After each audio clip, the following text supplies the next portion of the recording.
Bonjour et bienvenue dans le cours des environnements et séries sédimentaires. Dans cette dernière partie, on va traiter le domaine marin de plateformes à sédimentation carbonatée et dépôts associés.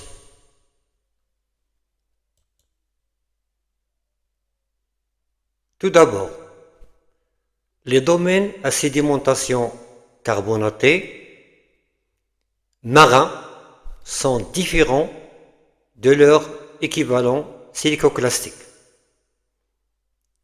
par leur diversité morphologique. On distingue deux configurations de plateformes à sédimentation carbonatée. D'abord, les plateformes barrées. Ces plateformes sont caractérisées par la présence à leur bordure externe d'une barrière qui limite sa connexion avec le large. Dans le schéma, cette barrière est mentionnée par les chiffres 4, 5 et 6. On remarque qu'il y a un talus assez bien remarqué et visible.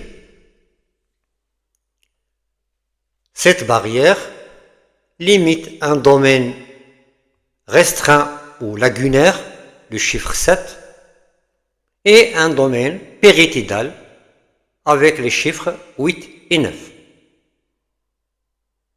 L'exemple actuel le plus frappant, c'est la grande barrière à corail d'Australie.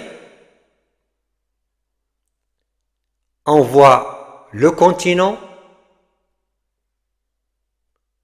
le domaine littoral,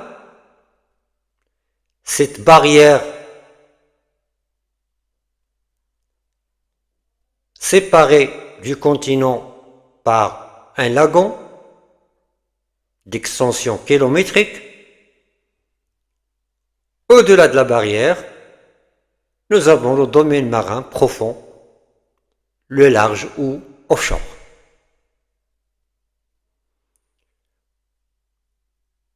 Pour le deuxième type de plateforme carbonatée, ce sont les rampes calcaires. Là, on note qu'il n'y a plus de barrière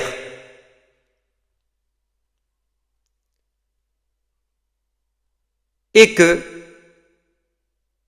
la rampe est caractérisée par une pente régulière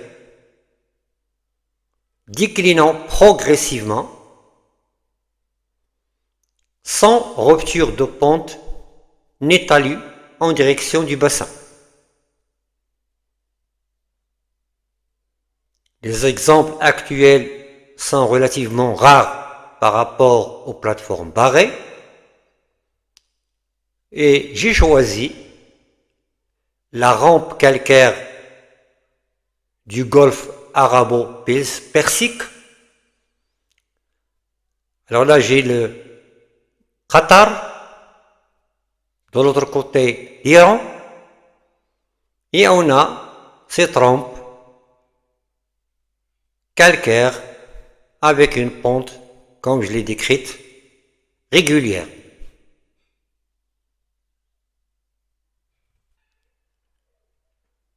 La plateforme calcaire avec barrière.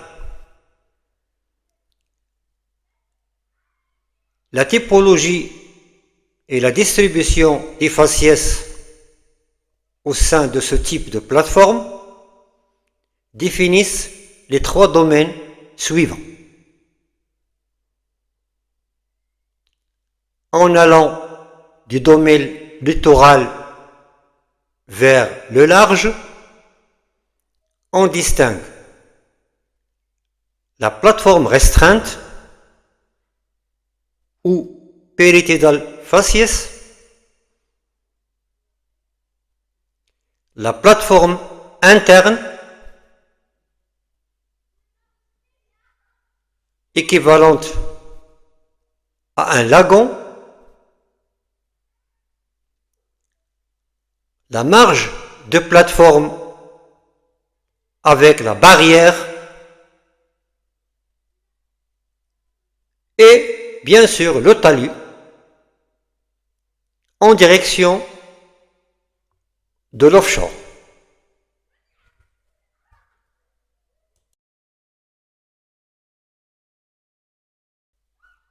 Voyons tout d'abord la plateforme interne,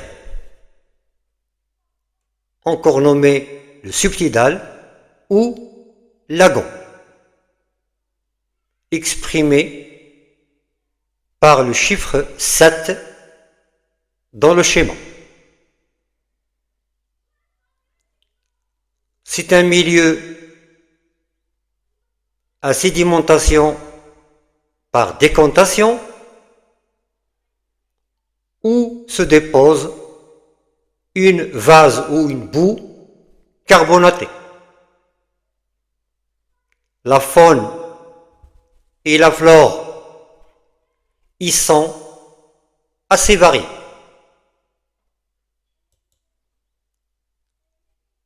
Pour la plateforme restreinte, exprimée par les chiffres 8 et 9. Tout d'abord, la zone intertidale, avec le numéro 8, c'est la zone de balancement des marées moyennes. Dans ce milieu, les conditions écologiques sont difficiles du fait des alternances entre immersion et immersion, des variations de température et de salinité. C'est un domaine où on peut voir des plages, des chenaux de marée et sous climat humide, des tapis algaires, astromatolites.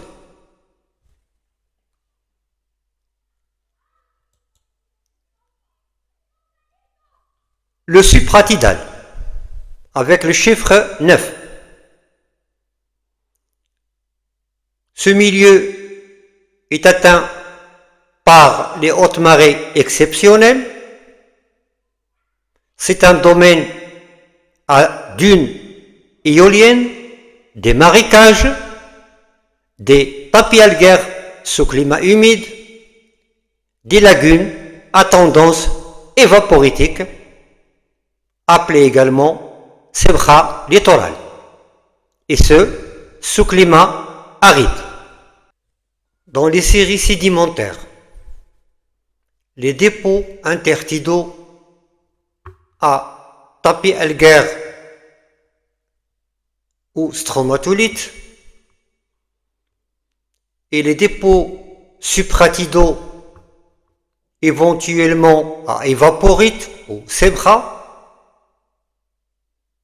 recouvrent les vases carbonatés de la zone subtidale ou lagon.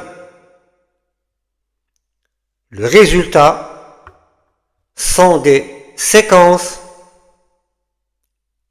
immersives ou régressives. Dans le schéma, on a ce type de séquence.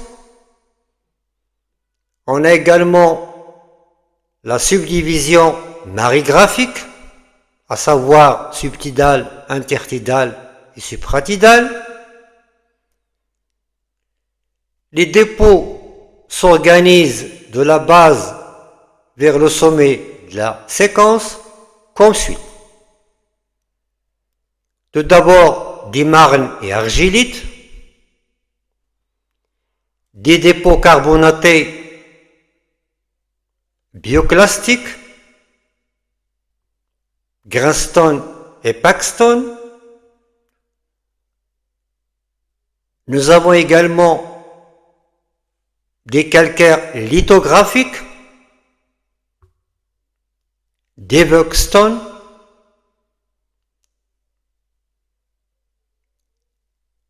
la zone intertidale est marquée par des calcaires à fenestrés. Les fenestrés sont des vides laissés par l'échappement d'air qui seront comblés plus tard dans la diagénèse par un ciment sparitique, par exemple. Le terme intertidal se termine par des niveaux stromatolithiques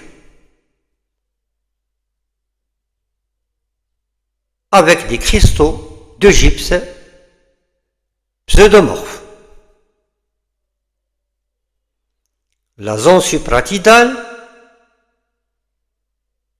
occupée par un sébra sous climat aride, laisse voir des dépôts évaporitiques, comme c'est le cas pour l'anhydrite nodulaire, qui évolue vers le toit de la séquence en anhydrite entérolytique sous l'effet de la dessiccation. Dans cette capsule, on va continuer avec le domaine marin de plateformes à sédimentation carbonatée et on va voir un aperçu sur les récifs. Après le domaine marin de plateforme interne, la plateforme restreinte, on va voir la marge de plateforme étalée, qui constitue la barrière récifale, mentionnée dans le schéma de dessous par les chiffres 4, 5 et 6. Un récif est une bioconstruction d'eau peu profonde dont les constituants organiques édifient une charpente calcaire rigide, susceptible de résister aux vagues. Dans les mers tropicales actuelles, on distingue le récif barrière déjà mentionné et qui est séparé de la côte par le lagon. Ce dernier peut prendre une extension kilométrique. Nous avons également des récifs frangeants attachés à la côte et finalement des récifs atolls en anneaux qui sont généralement situés plus au large.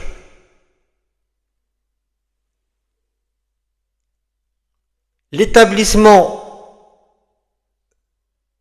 et la croissance d'une bioconstruction nécessitent une production carbonatée in situ ou biominéralisation. Et bien sûr une certaine stabilisation de ce substrat par de l'encroûtement et la cimentation. Ceci est résumé dans le schéma de droite où nous avons une portion d'une charpente bioconstruite, ici en jaune. Nous avons un tissu encore vivant et un tissu déjà fossilisé en quelque sorte.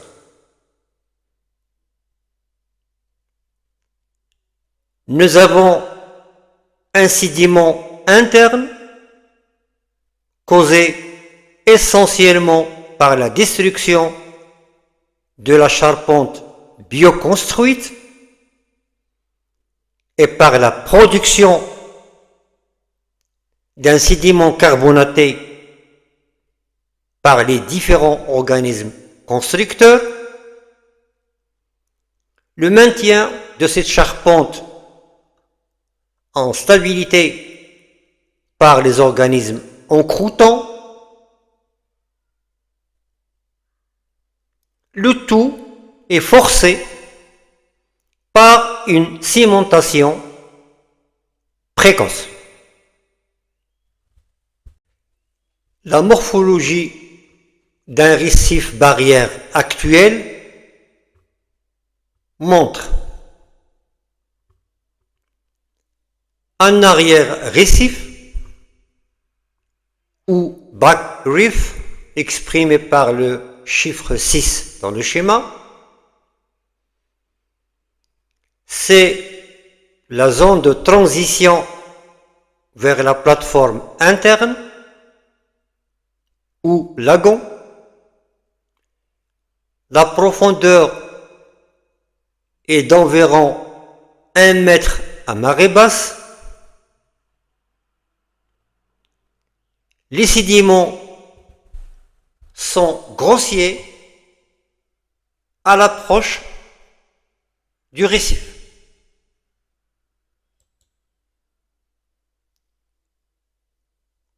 Le platier et la crête récifale, exprimé par le chiffre 5 dans le schéma, c'est une zone bioconstruite à fort hydrodynamisme et en immersion à marée basse.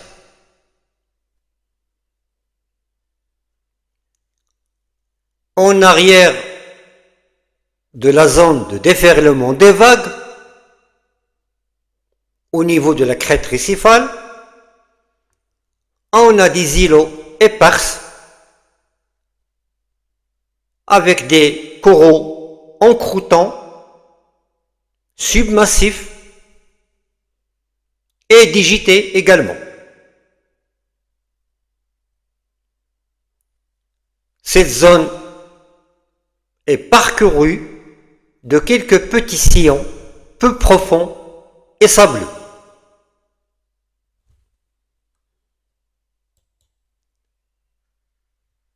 Le front récifal est talus d'avant-récif, exprimé par le chiffre 4 dans le schéma. L'avant-récif draine les sédiments vers les eaux profondes. Le front récifal laisse voir des éperons bioconstruits et des sillons où transitent les produits de destruction du récif.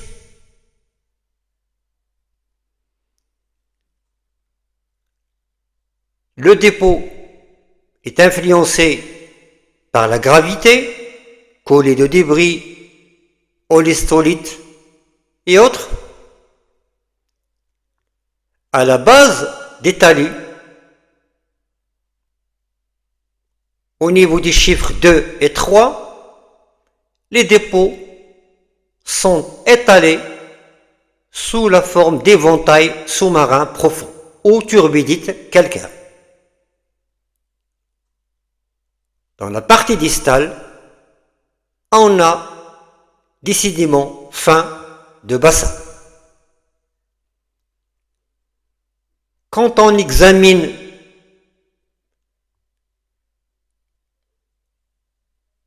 le front récifal et le talus de point de vue organisme constructeur, on a tout d'abord des organismes massifs et encroûtants au niveau de la crête récifale, devenant branchus ou digité plus bas dans le profil. À la base du talus, on a plutôt des organismes constructeurs plats.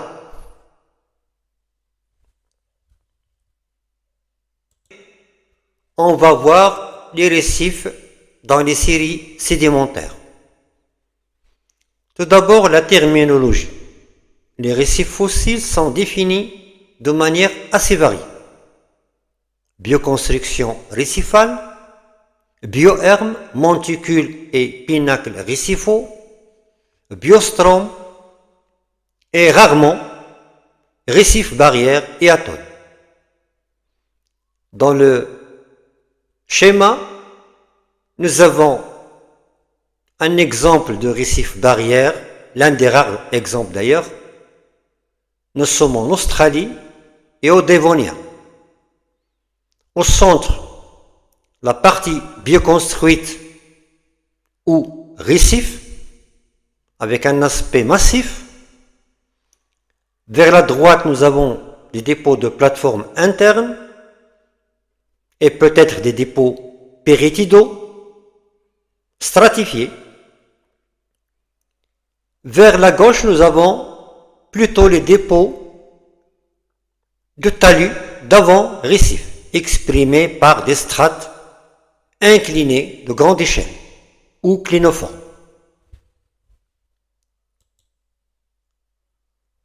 Les faciès rencontrés dans les récifs fossiles,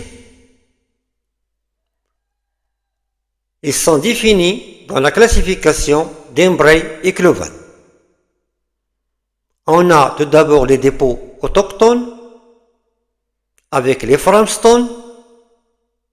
Lorsque la trame est bien construite par des coraux massifs et trapus. Benzstone, lorsque les organismes constructeurs sont plutôt lamellaires et encroûtants. Les bafflestones, lorsque les bioconstructeurs sont ramifiés ou digités. Pour les dépôts allochtones, qui correspondent aux sédiments de destruction du récif, on a les roadstones avec des éléments grossiers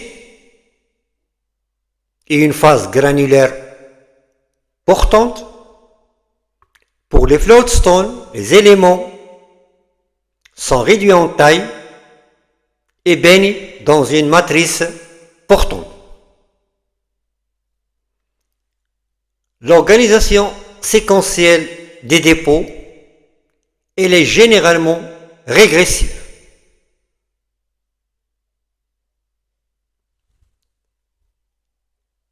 Voyons les biohermes et les biostromes. Un bioherme est un ancien récif de forme monticulaire et non litée. Il est caractérisé par un corps central bioconstruit et des flancs avec des dépôts de destruction du récif. Quand on examine le corps bioconstruit, on a une certaine zonation. De la base au sommet, on a une phase de stabilisation qui correspond à la fixation du substrat par des organismes encroûtants, algues, bryozoaires et éponges, associés à des roadstones et floatstones. Une phase de colonisation qui est généralement de courte durée est marquée par l'apparition d'espèces constructrices. C'est là où les coraux dominent avec un faciès framestone et quelques bafflestones. La diversification. Dans cette phase, on observe une nette augmentation du nombre d'espèces constructrices, essentiellement les bafflestones. Cette phase forme la majeure partie des édifices. Finalement, la domination, elle est caractérisée par la diminution du nombre d'espèces. À ce niveau, on a les framestones et les bandstones qui dominent. Pour ce qui concerne les biostromes, ce sont des bioconstructions calcaires, stratiformes et sans zonation visible.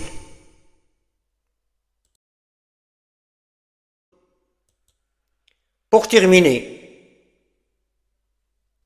dans les séries sédimentaires, biohermes, pinnacles et monticules bioconstruits se développent généralement sur des rampes calcaires. Là, on a une rampe calcaire du Dévonien de Tafilalt, dans la région de Hmar al-Ghtad, au Maroc bien sûr. Et dans la photo, on a ces monticules qui dominent en quelque sorte la rampe externe et la rampe médiane. Je crois que je vais m'arrêter à ce niveau. Je vous remercie et à bientôt.